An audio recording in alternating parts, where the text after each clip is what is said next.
चलिए अब हम बात कर लेते हैं स्टीरियो आइसोमेरिज्म के बारे में। चलिए हेडिंग दी स्टीरियो आइसोमेरिज्म, और स्टीरियो आइसोमेरिज्म में भी स्टीरियो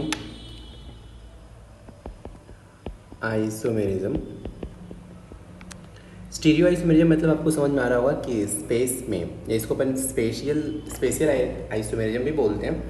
तो यहाँ पे स्पेस में रिलेटिव डिस्टेंस चेंज होना चाहिए, राइट। तो इस स्टीरियो आइसोमेरिज्म दो टाइप के होते हैं, geometrical isomers and optical isomers. तो हम लोग सबसे पहले बात करने वाले हैं ज्योमेट्रिकल आइसोमर्स के बारे में। तो हेडिंग दीजिए ज्योमेट्रिकल आइसोमेरिज्म। तो देखो यार, ज्योमेट्रिकल आइसोमेरिज्म कब होगा? तो आप एक चीज़ ध्यान में रखो कि अगर स्पेस में डिस्टेंस चेंज हो रहा है, अगर लिगेंड्स के बीच में अगर डिस्टेंस चेंज हो रहा है, तब मैं बोलूँगा कि जीआई पॉसिबल है, ज्योमेट्रिकल आइसोमेरिज्म पॉसिबल है। और जैसे अपन ने वहाँ पे देखा था सिस्ट्रांस, यहाँ भी अगर एडजेसेंट पोजीशन पे होंगे तो उन्हें बोलेंगे सिस, एंटी पोजीशन पे होंगे मीन्स अगर दूर होंगे तो इन्हें बोलेंगे ट्रांस, राइट। तो आप एक लाइन लिख लीजिए कि ज्योमेट्रिकल आइसोमेरिज्म होने के लिए एक कंडीशन है, एटलीस्ट वन पोजीशन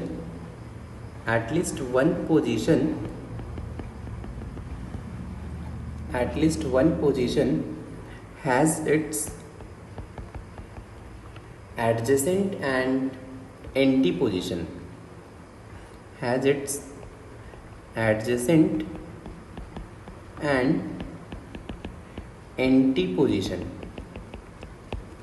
मतलब कोई ऐसा पोजीशन होना चाहिए जिसमें एडजेसेंट पे भी लिगेंड्स आ सकते हो और एंटी पे भी आ सकते हो। इसका मतलब ये है, जैसे मान लीजिए कि कोऑर्डिनेशन नंबर 2 है, ठीक। तो कोऑर्डिनेशन नंबर 2 में आपको पता है ज्योमेट्री कुछ ऐसा होता है, मेटल लिगेंड्स और लिगेंड्स। आप सोचिए यहाँ पे लिगेंड्स एंड लिगेंड्स के बीच में कभी डिस्टेंस चेंज हुआ गया, यहाँ पे कभी डिस्टेंस चेंज हो ही नहीं सकता। तो इस केस में ज्योमेट्रिकल आइसोमेरिज्म पॉसिबल नहीं है। लेकिन अगर कोऑर्डिनेशन नंबर 3 है, तो कोऑर्डिनेशन नंबर 3 में मेटल लिगेंड्स और लिगेंड्स, यहाँ पे एंगल 120 डिग्री होता है। तो अगर आप किसी का पोजीशन स्वाइप भी कर दो तो भी आप देखोगे इनका डिस्टेंस, रिलेटिव डिस्टेंस चेंज होगा क्या? बिल्कुल नहीं होगा। तो यहाँ भी जीआई नहीं होगा। अगर कोऑर्डिनेशन नंबर 4 है, ठीक, तो कोऑर्डिनेशन नंबर 4 में यहाँ पे हम पढ़ेंगे कि कॉम्प्लेक्स कंपाउंड में दो ज्योमेट्री होते हैं। एक तो होता है टेट्राहेड्रल ज्योमेट्री और दूसरा ज्योमेट्री होता है स्क्वायर प्लेनर। तो टेट्राहेड्रल ज्योमेट्री मीन्स मेटल रहेगा, यहाँ पे लिगेंड आप इमेजिन कर पा रहे हो टेट्राहेड्रन कैसा होता है, जैसे CH4 का स्ट्रक्चर होता है, ठीक। ये टेट्राहेड्रन फॉर्म करेगा, राइट। आपको पता है यहाँ पे भी कि यहाँ भी सबका एंगल सेम है, मीन्स कोई भी लिगेंड ले लो और दूसरे लिगेंड से अगर मैं इसका एंगल कंपेयर करूँ तो सबसे इसका एंगल 109 डिग्री 28 मिनट्स आता है। आई होप आपको 3D में CH4 का स्ट्रक्चर कैसा होता है ये समझ में आता है। तो यहाँ भी क्या हो रहा है कि सबका डिस्टेंस आप देखोगे स्पेस में सेम ही है, तो यहाँ भी जीआई नहीं होगा। लेकिन हाँ, अगर स्क्वायर प्लेनर है, स्क्वायर प्लेनर मतलब यहाँ पे मेटल है, यहाँ पे ऐसे लिगेंड्स हैं 4, जस्ट एक स्क्वायर फॉर्म कर रहे हैं। अब सोचिए इस लिगेंड और इस लिगेंड के बीच में देखेंगे तो एंगल 180 डिग्री है, मीन्स से बहुत दूर है। लेकिन अगर मैं बात करूँ लेट्स से ये लिगेंड और, चलो कोई और कलर लेता हूँ, ये लिगेंड और ये लिगेंड, इनके बीच में अगर आप एंगल देखेंगे तो कितना आएगा? लिगेंड मेटल लिगेंड, ये एंगल 90 डिग्री है, मीन्स ये दोनों पास में हैं। तो अगर एडजेसेंट पोजीशन पे है, पास में है, तो अपन बोलेंगे कि यहाँ पे जीआई पॉसिबल है, क्योंकि अगर ये दोनों लिगेंड पास में हैं, एक बार आप देख रहे हैं ये लिगेंड दोनों पास में है, लेकिन अगर मैं लिगेंड को यहाँ पे और यहाँ पे रख दूँ तब इनके बीच में डिस्टेंस बहुत दूर हो गया। यहाँ पे रिलेटिव डिस्टेंस चेंज हो रहा है, इसलिए इस केस में जीआई पॉसिबल होगा। क्लियर है? अगर ऐसी कोऑर्डिनेशन नंबर 5 में देखा जाए तो कोऑर्डिनेशन नंबर 5 में जो ज्योमेट्री होता है, यहाँ पे दो ज्योमेट्री होंगे, अपन पढ़ेंगे कॉम्प्लेक्स कंपाउंड में कि एक तो ज्योमेट्री होता है trigonal bipyramidal, right, and second geometry होता है स्क्वायर पिरामिडल, स्क्वायर पिरामिडल। तो ट्राइगोनल बाई पिरामिडल में अगर आप देखेंगे तो मेटल और ऐसे ही ट्राइगोनल फॉर्म करो, लेकिन इनके बीच में एंगल 120 डिग्री रहेगा और ऊपर और नीचे यहाँ पे लिगेंड अटैच कर दो यार। तो आप देखेंगे यहाँ भी जी आई पॉसिबल है, बिकॉज आप देख सकते हैं कि ये लिगेंड और इस लिगेंड के बीच में एंगल 180 डिग्री है, लेकिन इस लिगेंड और इस लिगेंड के बीच में एंगल 90 डिग्री है। तो यहाँ पे लिगेंड्स के बीच में रिलेटिव डिस्टेंस चेंज हो सकता है, तो यहाँ पे जी आई पॉसिबल है। अगर स्क्वायर पिरामिडल का स्ट्रक्चर देखा जाए तो ये कुछ ऐसा होता है, लेट्स से मेटल है, लिगेंड्स, यहाँ भी लिगेंड्स होंगे, यहाँ पे ऐसे जस्ट स्क्वायर बना लो और अब पिरामिड बना लो, मतलब जस्ट एक पिरामिड नीचे से बना रहे हो। तो आप देख रहे हैं यहाँ पे भी पॉसिबल है, इस लिगेंड और इस लिगेंड के बीच में एंगल 90 डिग्री है, लेकिन इस लिगेंड और इस लिगेंड के बीच में एंगल 180 डिग्री है। तो यहाँ भी सिंस डिस्टेंस चेंज हो सकता है, तो यहाँ पे भी जी आई पॉसिबल है। अगर अपन कोऑर्डिनेशन नंबर 6 में देखा जाए तो कोऑर्डिनेशन नंबर 6 में जो ज्योमेट्री होता है ये होता है ऑक्टाहेड्रल। तो इस ज्योमेट्री को बोलते हैं ऑक्टाहेड्रल, या फिर इसे बोलते हैं स्क्वायर बाइपिरामिडल, स्क्वायर बाइपिरामिडल। इसका ये ज्योमेट्री कुछ ऐसा होता है, आप स्क्वायर बना लें, राइट, और पिरामिड एक ऊपर और एक नीचे, बाइपिरामिडल बन गई। तो यहाँ भी देखेंगे आप, तो जैसे ये लिगेंड है और ये लिगेंड है, इनके बीच में एंगल 90 डिग्री है, पास में है, लेकिन सेम लिगेंड और अपोजिट वाले लिगेंड में देखें एंगल 180 डिग्री हो गया, मीन्स डिस्टेंस चेंज हो रहा है। तो यहाँ भी जी आई पॉसिबल है, तो ऑक्टाहेड्रल में भी जी आई पॉसिबल होगा। तो आई होप आपको इतना तो समझ में आया होगा यार कि कहाँ पे जी आई पॉसिबल है और कहाँ पे जी आई पॉसिबल नहीं है, राइट। अब अगर अपन बात करें कि लेट्स से अपन ने देखा कि कोऑर्डिनेशन नंबर 2 में और 3 में तो जी आई है ही नहीं, कोऑर्डिनेशन नंबर 4 में भी स्क्वायर प्लेनर में हो सकता है, कोऑर्डिनेशन नंबर 5 में पॉसिबल है, लेकिन कोऑर्डिनेशन नंबर 5 हमें ज़्यादा डिटेल में नहीं पढ़ना है, हमें coordination number 4 and coordination number 6 के बारे में डिटेल में पढ़ना है, राइट। तो कोऑर्डिनेशन नंबर अगर 4 एंड 6 में अगर अपन देखें तो अगर कोऑर्डिनेशन नंबर 4 में अगर मैं स्क्वायर प्लेनर ज्योमेट्री में देखूं, राइट, तो यहाँ पे मेटल है और यहाँ पे लेट्स से मान लो A B C and D है, ठीक। आपको इतना ध्यान रखना चाहिए कि इसमें सिस पोजीशन कौन सा है, पहले आपको ये समझ में आना चाहिए। सिस पोजीशन मीन्स जो एडजेसेंट पोजीशन में है, मीन्स जो पास में है, मीन्स ए के पास में देखोगे ए एंड बी के बीच में एंगल, ये ए बी, ये सिस पोजीशन है। ए के साथ सी, ए सी पोजीशन बी, जस्ट ये भी सिस पोजीशन होगा। सी एंड डी का देखिए, सी एंड डी के बीच में एंगल भी ध्यान से आप देखें इस पे स्क्रीन पे, सी एंड डी के बीच का एंगल 90 डिग्री है, तो ये भी पोजीशन सिस पोजीशन हो गया।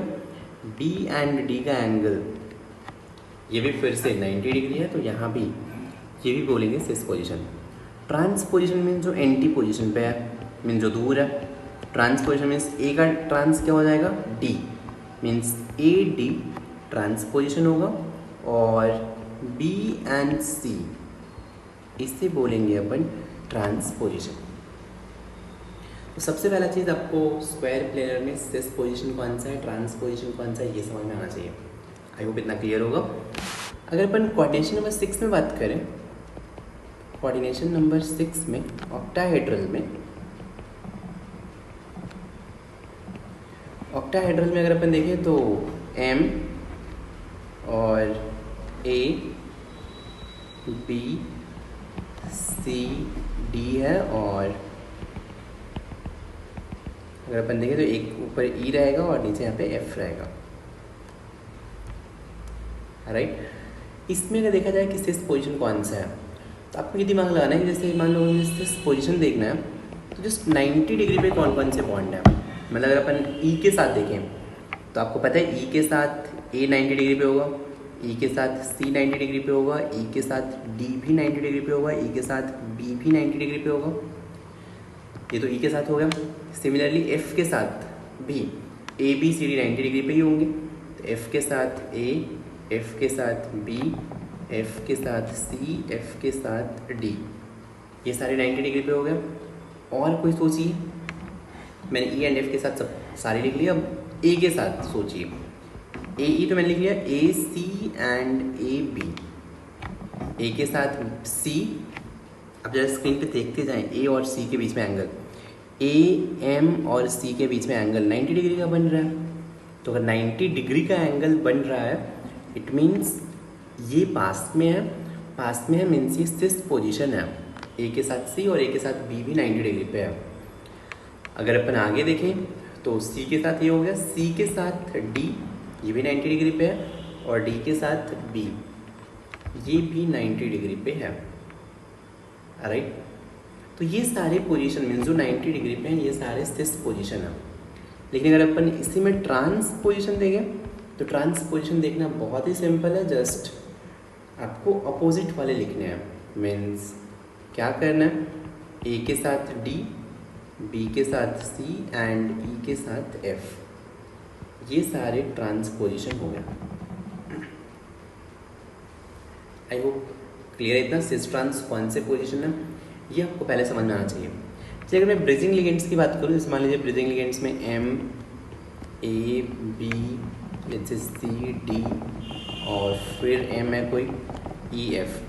तो यहाँ पे आप थोड़ा सा ध्यान रखें, यहाँ पे सिस पोजीशन होता है। देखिए ये जो सी और डी है ये कभी चेंज नहीं होंगे, ये सेम पोजीशन पे रहेंगे। ए और बी ये पास में है, तो इन्हें बोलेंगे ए, बी, और यहाँ पे ई और एफ है यहाँ पे। तो इस केस में जो सिस पोजीशन होगा और जो ट्रांस पोजीशन होगा कैसे डिसाइड करते हैं, चलिए यहाँ पे मैं लिख रहा हूँ सिस और ट्रांस।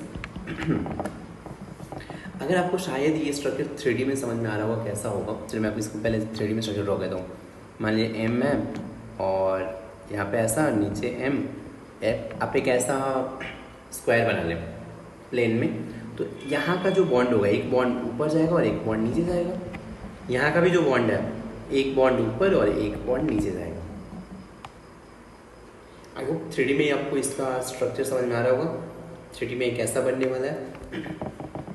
तो अब देख रहे हैं ये जो ऊपर वाले हैं ये सेम साइड में, और ये जो मैं लिख रहा हूँ, चलो ये क्रॉस से लिखता हूँ, ये क्रॉस आपको समझ में आ रहा है, ये सेम साइड में है रिंग के, तो इनको अपन सिस पोजीशन बोलेंगे।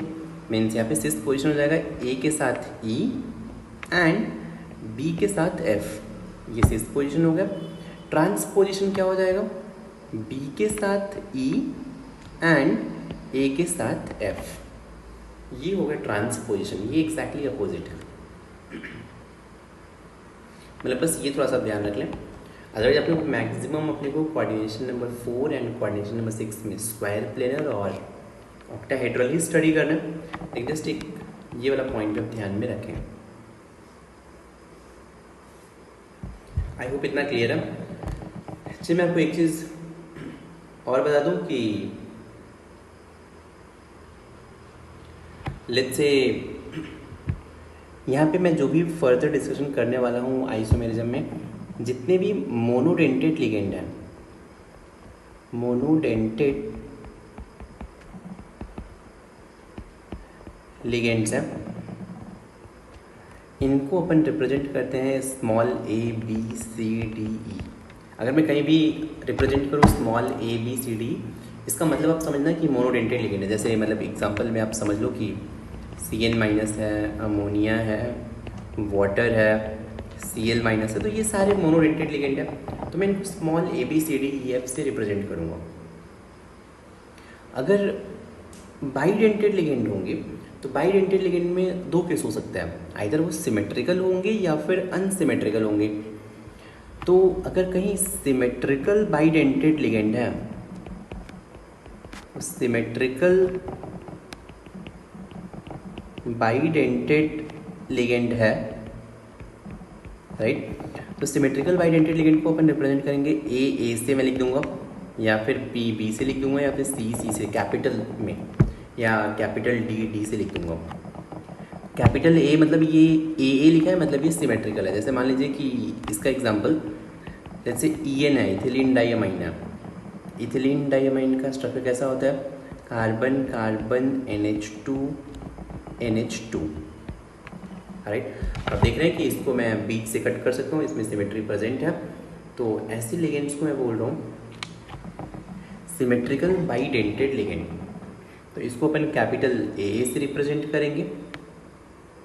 कुछ ऐसे भी लिगेंड होंगे, जैसे इसमें अपन और भी एग्जाम्पल लिख सकते हैं, ऑक्जेलेट आयन, राइट, तो आप लिख सकते हो। और कुछ ऐसे भी होंगे जो अनसिमेट्रिकल बाइडेंटेड लिगेंड होंगे, राइट। तो जैसे अगर अनसिमेट्रिकल बाइडेंटेड लिगेंड है, अनसिमेट्रिकल बाइडेंटेड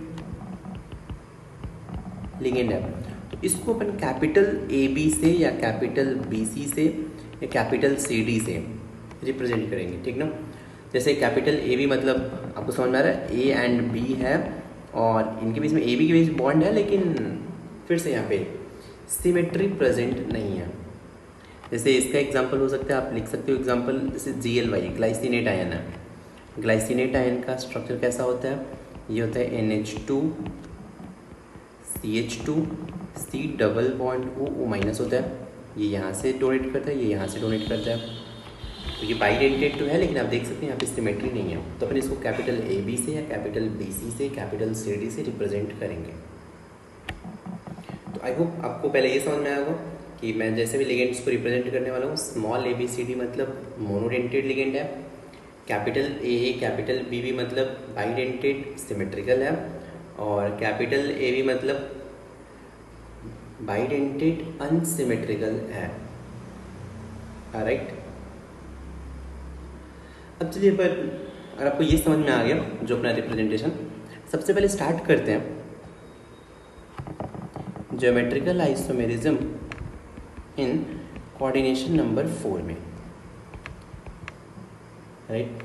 कोऑर्डिनेशन नंबर 4 में अगर अपन इसमें भी अपन स्क्वायर प्लेनर में ही बात करेंगे। आपको पता है कि टेट्राहेड्रल में तो GI पॉसिबल है नहीं, तो अपन स्क्वायर प्लेनर में बात करने वाले हैं। ध्यान रखना अगर डिस्टेंस चेंज होगा तो वहाँ पे GI पॉसिबल है। पहला formula upon let's say MA4 है, ठीक। MA4 मतलब MAAAA। आई होप MA4 का मतलब आपको समझ में आ रहा होगा। मतलब M मतलब सेंट्रल एटम, A मतलब मोनोडेंटेड लिगेंड है और सारे ही सेम है। तो ऐसी सिचुएशन में आप देख रहे हैं सारे ही सेम है, तो अगर मैं किसी का पोजीशन स्वाइप भी कर दूं तो भी स्ट्रक्चर में कोई चेंज नहीं आ रहा है, तो यहाँ पे ये GI शो नहीं करेगा। जैसे एग्जांपल मान लीजिए कि platinum NH3 whole 4 let's say 2+ है। इस केस में आप देखेंगे कि प्लैटिनम है, सेंट्रल एटम है, मोनोडेंटेड लिगेंड है, तो मैं इसको रिप्रेजेंट कर सकता हूँ MA4 से। चार्ज की बात नहीं कर रहे, इसके ऊपर 2+ है कि कोई भी चार्ज है। आपसे पूछे कि ये GI शो करेगा या नहीं करेगा, तो आपका आंसर हुआ नहीं करेगा, बिकॉज अगर आप किसी का पोजीशन स्वाइप कर रहे हो तो आपको सिस ट्रांस कोई रिलेटिव डिस्टेंस चेंज नहीं हो रहा है। रिलेटिव डिस्टेंस अगर चेंज नहीं हो रहा है मतलब वो GI शो नहीं करेगा। फिर से अपन देखते हैं, जैसे मान लीजिए कि नेक्स्ट मॉलिक्यूल है लेट्स से MA3B ले लेते हैं। तो MA3B भी देखोगे लेट्स से M है और AAAB है। अब फिर से देखो यहाँ पे GI पॉसिबल है क्या, देखो अब B से 90 डिग्री पे A प्रेजेंट है और 180 डिग्री पे एक A प्रेजेंट है। अगर मैं B का पोजीशन स्वाइप भी करूँ तो भी कुछ सिस ट्रांस नहीं बन रहा है, मतलब ये भी GI शो नहीं करेगा। बस देखते हैं आपको समझ में आ जाएगा। एक और एग्जांपल देखें, अब आपको क्लियर होगा। MA2B2 है, ठीक। इस केस में सोचे कि GI पॉसिबल है या नहीं है। जैसे अपन MA2B2 का अगर अपन स्ट्रक्चर ड्रॉ करें तो M से दोनों A पास में रख दिया, B और B यहाँ पे रख दिया, तो आप देखिए यहाँ पे A एंड A 90 डिग्री पे हैं, B और B भी 90 डिग्री पे हैं। लेकिन अगर मैं एक स्ट्रक्चर ड्रॉ कर सकता हूँ जिसमें M A and A 180 degree पे हो जाए, बी और बी भी 180 डिग्री पे हो जाए, राइट।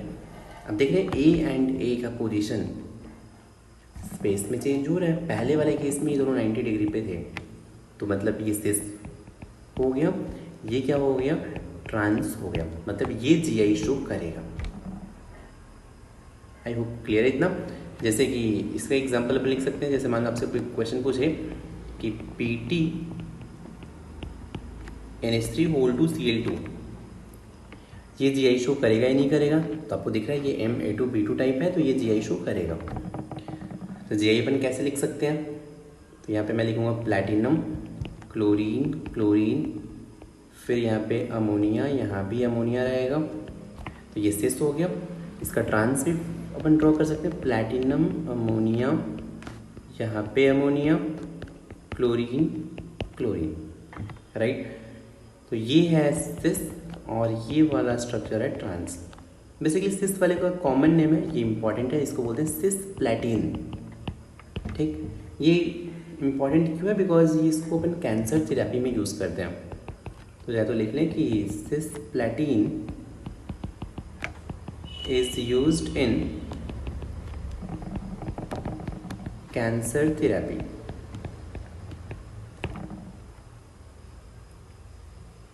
राइट। अब चलिए MA2B2 के बाद नेक्स्ट टाइप ऑफ कंपाउंड पे आते हैं,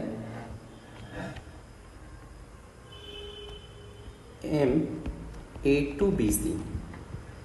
इसमें सोचिए जीआई होगा या नहीं होगा। जैसे मान लीजिए कि M और A है, फिर B और C है। अब देख रहे हैं A और A पास में, मतलब ये सिक्स्थ पोजीशन हो गया।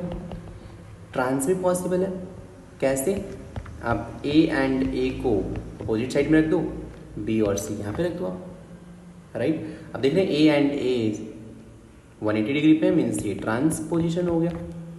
तो फिर यहाँ पे एक सिस है और एक ट्रांस है, मीन्स यहाँ पे जीआई पॉसिबल है। क्लियर है, तो यहाँ पे जीआई पॉसिबल है। जैसे इसका एग्जांपल आपसे दे दे कि let's say platinum NH3 whole twice ClBr। इस केस में अगर आपको जीआई ड्रॉ करना है तो आप कैसे ड्रॉ करेंगे, प्लैटिनम, दोनों अमोनिया आप यहाँ पे ड्रॉ कर लें, राइट, क्लोरीन एंड ब्रोमीन, ये तो सिस हो गया। ट्रांस अगर आपको ड्रॉ करना है तो क्या करेंगे, प्लैटिनम, अमोनिया को ट्रांस पोजीशन पे रखें एंड ब्रोमीन एंड क्लोरीन, ये हो गया ट्रांस और ये हो गया सिस, राइट। चलिए अपन नेक्स्ट टाइप ऑफ कंपाउंड देखते हैं। जैसे मान लीजिए कि आपको नेक्स्ट टाइप ऑफ मॉलिक्यूल देते हैं MABCD, मीन्स सारे ही डिफरेंट हैं। अब कैसे सोचेंगे, देखिए यहाँ पे M है, ABCD, यहाँ पे GI पॉसिबल है या नहीं है, तो अपन कैसे दिमाग लगाएंगे। देखिए A है, A के अपोजिट साइड में D है, एक और स्ट्रक्चर बन सकता है, A के अपोजिट में B रख दो, बाकी जगह पे C एंड D रख दो। ये दोनों स्ट्रक्चर डिफरेंट है, ध्यान से देखना कैसे डिफरेंट है। फर्स्ट स्ट्रक्चर में A के अपोजिट D है, सेकेंड स्ट्रक्चर में A के अपोजिट B है, राइट। थर्ड स्ट्रक्चर पॉसिबल है कि A के अपोजिट आप C लिख दो, B एंड D। क्लियर है, तो यहाँ पे टोटल कितने GI पॉसिबल है, तो यहाँ पे टोटल 3 GI पॉसिबल है, राइट। लेकिन हाँ, इसमें से कोई सिस ट्रांस नहीं बोलेंगे, नो सिस एंड ट्रांस, अपन सिस और ट्रांस नहीं बोलने वाले, राइट। लेकिन हाँ, अगर आपसे पूछे कि GI कितने, तो यहाँ पे 3 GI होंगे। क्लियर है, तो ये था बेसिकली मोनोडेंटेट के केस में। अगर अपन बात कर लें बाइडेंटेट के केस में, जैसे मान लीजिए बाइडेंटेट में अपन सबसे पहला एग्जांपल स्टार्ट करते हैं, MAA होल ट्वाइस, ये GI शो करेगा कि नहीं। ए आपको पता है क्या है, ये सिमेट्रिकल बाइडेंटेट लिगेंड्स हैं। जैसे मान लीजिए कि ये M A एंड A के बीच में बॉन्ड है, यहाँ भी ए एंड ए के बीच में बॉन्ड है। याद रखना जो भी सिमेट्रिकल बाइडेंटेड लिगेंड होते हैं ये एडजेसेंट पोजीशन पे ही रहेंगे, मतलब इनके बीच में एंगल 90 ही रहेगा। मतलब कोई गलती से भी ऐसे मत सोच लेना कि मैं एक ऐसा भी स्ट्रक्चर ड्रॉ कर लूँ, एम ए इसको कनेक्ट कर दूँ और ए इसको कनेक्ट कर दूँ ऐसा। तो आपको ये जो कनेक्शन लाना है ये कनेक्शन एडजेसेंट पोजीशन पे होना चाहिए, क्योंकि यार ये इनके बीच में बॉन्ड होता है ये, ठीक ना।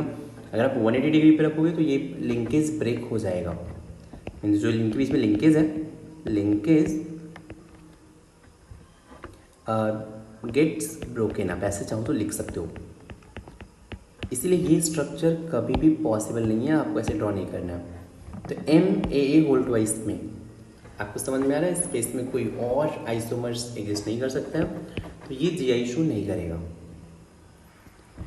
अगर अपन नेक्स्ट एग्जांपल पे M A whole twice B2, इसमें सोचिए, देखिए बाइडेंटेड को अपन को 90 डिग्री पे रखना है, B एंड B है, तो यहाँ पे जीआई होगा या नहीं होगा। कोई गलती से ऐसे नहीं ड्रॉ करना है, एम बी एंड बी को ट्रांस पे रख दिया और ए एंड ए को ऐसे लिंकेज दे सकते हैं क्या, ऐसा बिल्कुल नहीं, बिकॉज लिंकेज ब्रेक हो जाएगा। तो फिर से यहाँ पे कोई और स्ट्रक्चर पॉसिबल नहीं है, इसलिए ये भी जीआई शो नहीं करेगा,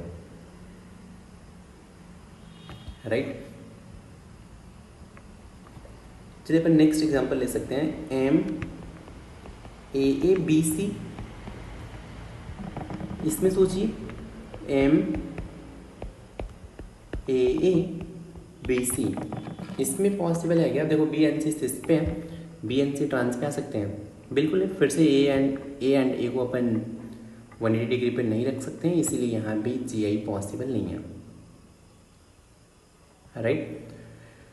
तो अपन अब नेक्स्ट आते हैं, बाइडेंटेड में ही अनसिमेट्रिकल के बारे में बात कर लेते हैं। M A B whole twice में सोचो, ए बी मतलब आपको समझ में आ रहा है, ये अनसिमेट्रिकल बाइडेंटेड हो गया, तो क्या ये जी आई शो करेगा या नहीं करेगा। तो चलिए इसमें देखते हैं, एम ए बी इसके बीच में लिंकेज होगा, ए एंड बी इसके बीच में लिंकेज है। सोचिए यहाँ पे जी आई पॉसिबल है या नहीं। आप देख रहे हैं ए एंड ए इनके बीच में एंगल 90 डिग्री है, लेकिन मैं एक स्ट्रक्चर ड्रॉ कर सकता हूँ यार, कैसा, एम ए बी और यहाँ पे मैं बी ए लिख दूँ। मतलब मैंने क्या किया, इसी ए बी को ऊपर ए नीचे बी है, बस इसको मैंने रिवर्स करके बी ए लिख दिया। अब आप देख रहे हैं कि ए एंड ए अब ये एंटी पोजीशन पे आ गया, तो मैं बोल सकता हूँ यार कि ये सिस हो गया। आप देखिए स्पेस में पोजीशन इनका चेंज हो रहा है, तो एक सिस है और दूसरा ट्रांस है। क्लियर है क्या, मीन्स ये जी आई शो करेगा। अगर मैं ऐसे नेक्स्ट एग्जांपल की बात करूं, let's say M A B B2, अब खुद से जरा लॉजिक लगाओ कि इसमें होगा ही नहीं होगा, आपको बताना है। और M A B small A B इसमें बताओ, और नेक्स्ट आपको बताना है M A B and C D. इस केस में आपको दिमाग लगाना है, इन तीनों में जी आई पॉसिबल है या नहीं है। चलिए एम ए बी B2 में अगर अपन देखें तो इसका स्ट्रक्चर होगा M A B and B. कुछ कर सकते हो आप, अगर अपन दिमाग लगाएं B and B, A B को इंटरचेंज कर दें, बी ए लिख दें, तो भी यार ए के अपोजिट बी है, अभी भी ए के अपोजिट बी है, मीन्स कुछ भी चेंज नहीं हुआ, मीन्स ये स्ट्रक्चर सेम ही है, मतलब ये जी आई शो नहीं करेगा। लेकिन हाँ अगर एम ए बी है, मतलब M capital A capital B linkage है, स्मॉल ए स्मॉल बी है। अगर मैं स्मॉल ए स्मॉल बी को इंटरचेंज कर दूं, मतलब ऐसे लिख दूं एम ए बी और स्मॉल बी ऊपर स्मॉल ए नीचे, अब देखिए ये डिफरेंट स्ट्रक्चर है नहीं। कैपिटल ए के अपोजिट स्मॉल बी है, सेकेंड स्ट्रक्चर में कैपिटल ए के अपोजिट स्मॉल ए है, मीन्स मैं बोल सकता हूँ ये दोनों जी आई है, बिकॉज स्पेस में पोजीशन चेंज हो रहा है, तो यहाँ पे 2 जी आई। लेकिन हाँ सिस ट्रांस नहीं बोलूँगा मैं। ABCD के बारे में बोलिए, MAB और मान लीजिए C है और ये D है। कुछ सोचिए, पॉसिबल है?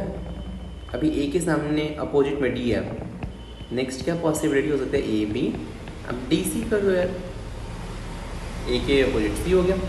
अब देखिए इसके भी 2G आई है, लेकिन फिर से यार मैं किसी को भी सिस किसी को भी ट्रांस नहीं बोल सकता, मैं बस सिर्फ इतना बोलूँगा कि यहाँ पे 2G आई है। क्लियर है? तो यहाँ पे हमने देखा कि कोऑर्डिनेशन नंबर 4 में ज्योमेट्रिकल आइसोमेरिज्म कैसे देखते हैं, आज हमने ये सीखा है। फिर से बोल रहा हूँ, ये आप सारे एग्जाम्पल नोट करो और एक बार रफ पे प्रैक्टिस करो खुद से, तब ईजी होगा आपके लिए, राइट। नेक्स्ट क्लास में अपन देखेंगे कोऑर्डिनेशन नंबर 6 में। Thank you so much.